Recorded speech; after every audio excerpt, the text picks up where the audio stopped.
Hi friends, आज हम जो पढ़ने जा रहे हैं वो है सबसे इम्पोर्टेंट चीज़ है यूपीएससी प्रीलिम्स एग्जामिनेशन का सिलेबस। देखिए, किसी भी शुरुआत को करने से पहले हर स्टूडेंट चाहता है कि उसे सही गाइडेंस मिले, ठीक है।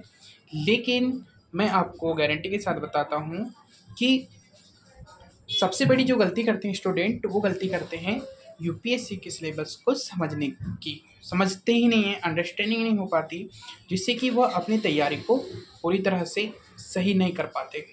तो मैं आज आपको एक ऐसी चीज़ के बारे में बताने जा रहा हूँ जो आपके करियर में बहुत ही ज़्यादा, मतलब कि आपकी जो यूपीएससी की जर्नी है इसमें बहुत ही ज़्यादा इंपॉर्टेंट होने वाला है। और वो है यूपीएससी प्रीलिमिनरी प्रीम जो प्री एग्जामिनेशन है उसका सिलेबस, ठीक है।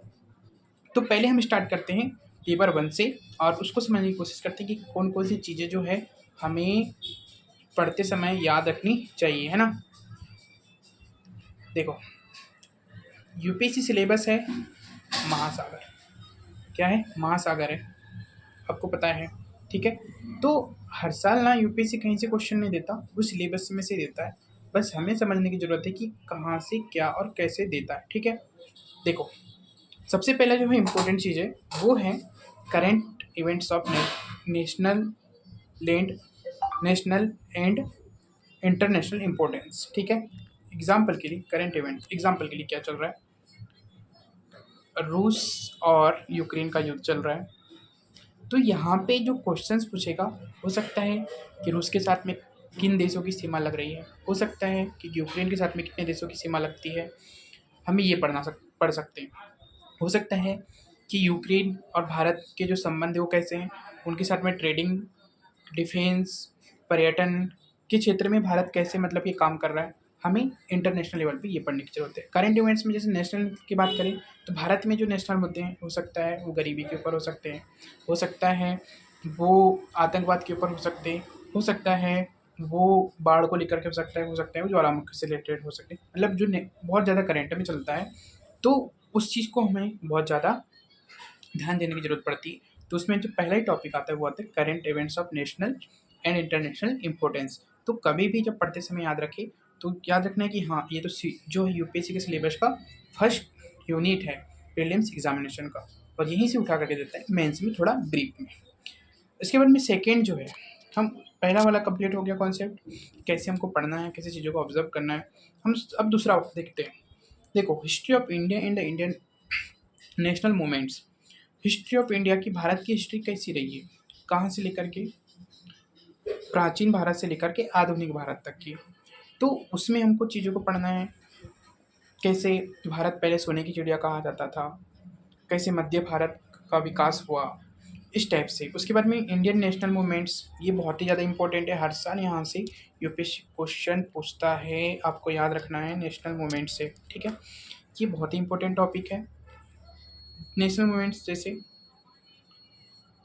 कि भारत में गांधी जी के द्वारा किए गए जो मूवमेंट्स थे, क्रांतिकारी मूवमेंट्स थे, भगत सिंह, सुभाष चंद्र बोस, कैसे इन्होंने मतलब कि भारत की जनता पे इम्पेक्ट डाला, भारत के लोगों को प्रभावित किया, और वो एक फ्रीडम भरा देश देने में, कंट्री देने में हमारा कंट्रीब्यूशन किया। देखो, यहाँ पे ना थोड़ा सा लंबा होगा, लेकिन मैं आपको जो समझाने की कोशिश कर रहा हूँ ना, अगर आपने इसको अच्छे से समझ लिया, पूरे सिलेबस को अच्छे से समझ लिया, तो 110% है कि आप एग्ज़ाम को और से जल्दी क्रैक करेंगे, ठीक है। तो हमें इस चीज़ को समझने की ज़रूरत है, ठीक है। उसके बाद में इंडिया एंड वर्ल्ड जियोग्राफी, उसमें कौन कौन सी? फिजिकल जियोग्राफी, ठीक है, सोशल, इकोनॉमिक और geography, India and there world, ठीक है। तो हमें इंडिया की जियोग्राफी पढ़ने की ज़रूरत है अच्छे से, नदी, पहाड़, पर्वत, मिट्टी, इनको बहुत अच्छे से पढ़ने की ज़रूरत है।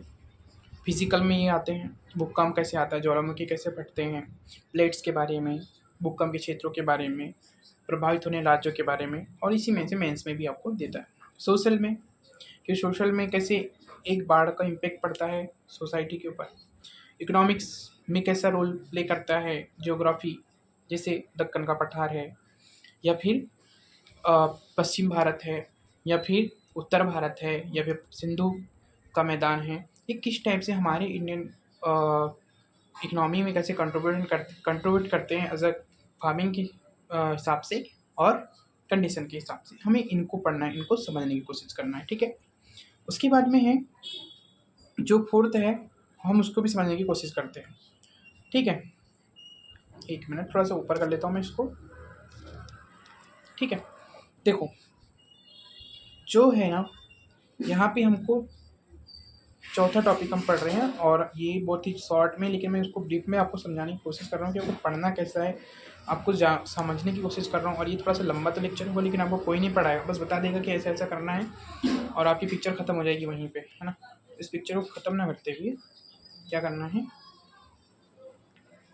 अपने को पिक्चर को कब हीरो बनना है, विलन नहीं बनना है, ठीक है। देखो, इंडियन पॉलिटी एंड गवर्नेंस, ठीक है। क्या पढ़ रहे हैं हम लोग, Indian polity and governance.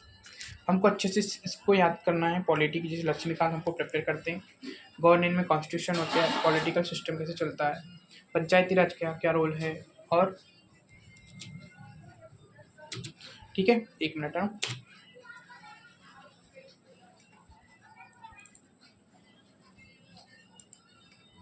System में थोड़ी सी गड़बड़ आ गई थी, ठीक।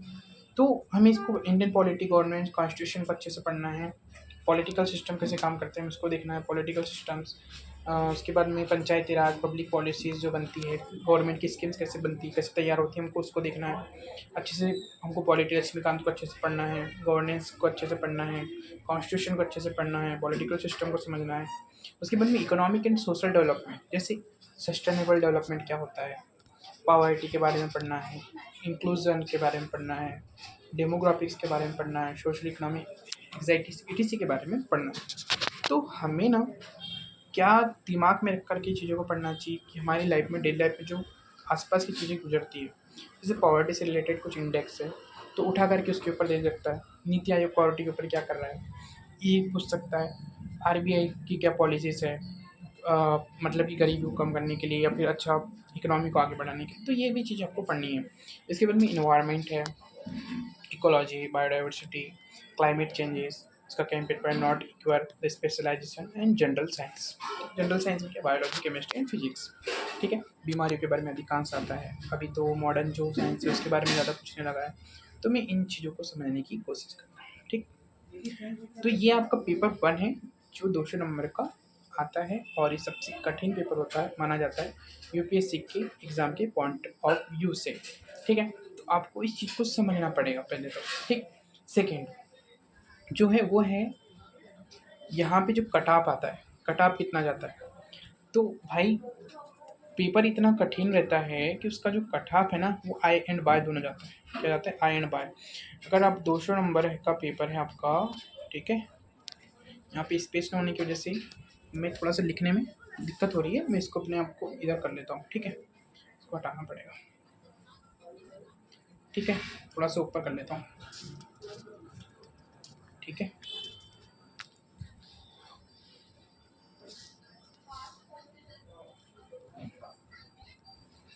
देखो, अगर आपका 200 नंबर का पेपर है, कितने नंबर का, 200 नंबर का, ठीक है, तो यहाँ पे आपका जो अधिकतम बता रहा हूँ मैं 90 और न्यूनतम बता रहा हूँ 74, इतना कट ऑफ रहता है।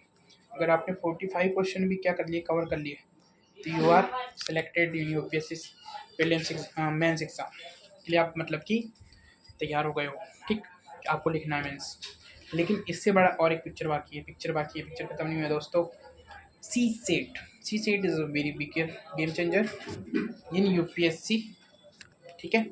सी सेट में क्या, सी सेट में एक ऐसी दुकान है ये, मतलब एक ऐसा टॉपिक है जिसको बच्चे बड़े आम लेते हैं, बच्चे मतलब मैंने भी एग्ज़ाम दिया है यूपीएससी का और एक बार मेंस लिखा हुआ है, और मैं अपना एक्सपीरियंस बता रहा हूँ मैं आपको कि ये ना 200 नंबर का पेपर रहता है जिसमें लाना होता है 66 नंबर, कितने लाना होता है 66, लेकिन बड़े मुश्किल से बच्चे नहीं ला पाते, अधिकांश बच्चे इसी में फेल हो जाते हैं। तो हमको याद रखना है कि इसको बहुत अच्छे से तैयार करना है, कॉम्प्रिहेंसिव अच्छे से याद करना है, लॉजिकल रीजनिंग को अच्छे से, एनालिटिकल एबिलिटीज़ को हमें अच्छे से तैयार करना है, डिसीजन मेकिंग को अच्छे से, इन प्रॉब्लम सॉल्विंग को अच्छे से करना। जनरल मेंटल एबिलिटी मतलब मैथमेटिक्स, बेसिक नंबर सीख the famous topic of UPSC, ठीक है। उसके बाद में जो है